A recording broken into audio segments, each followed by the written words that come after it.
1915, Reconstruction, the South is on its knees, America's in shambles in so many different ways, and you have this new wave of people in the labor force that are willing to work for nearly nothing to survive.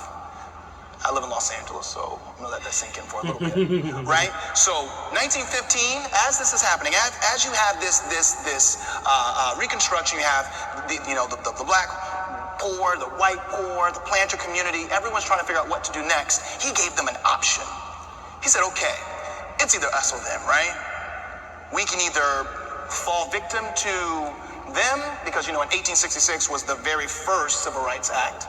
1875 was the second, 1964 was the third. But in 1866 and 1875, these civil rights acts were almost identical to the one in 1864. No discrimination. So we saw two senators, the first African American senators from Mississippi, in the Senate. There was a turning of the tide that poor whites saw, and they thought that they would be crushed beneath the feet of the very people they enslaved.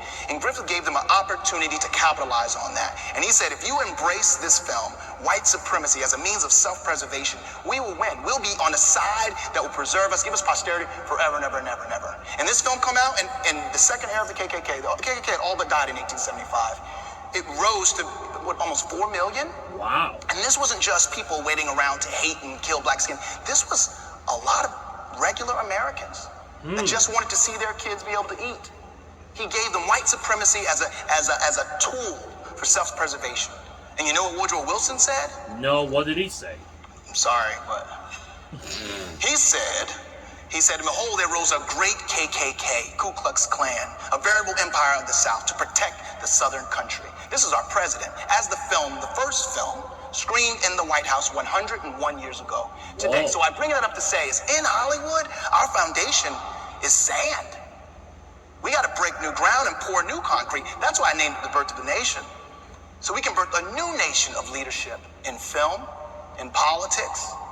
So they can see this and say, okay, I admit there was a problem. And another thing, the reality is I didn't make a film that shakes a finger, because the reality is we've all been traumatized.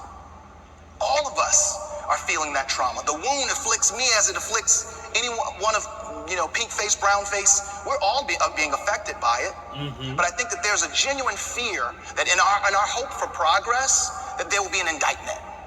That you'll walk out of the film and be like, I'm letting you guys know, anyone that's thinking about it, it's not a film about good black people and bad white people.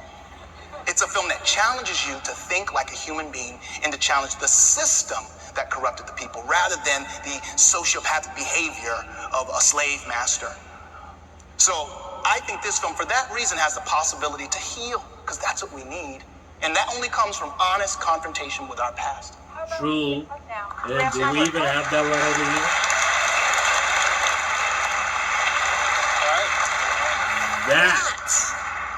That was a great nation and a great statement. I've been advised that given the high season, we cannot stay here all night. I think we're going to have to reconnect at Nick and Teresa's vow renewal ceremony in a couple years, where we can continue the conversation. In the meantime, it has been an honor sharing the stage with you two gentlemen. Thank you so much for your time.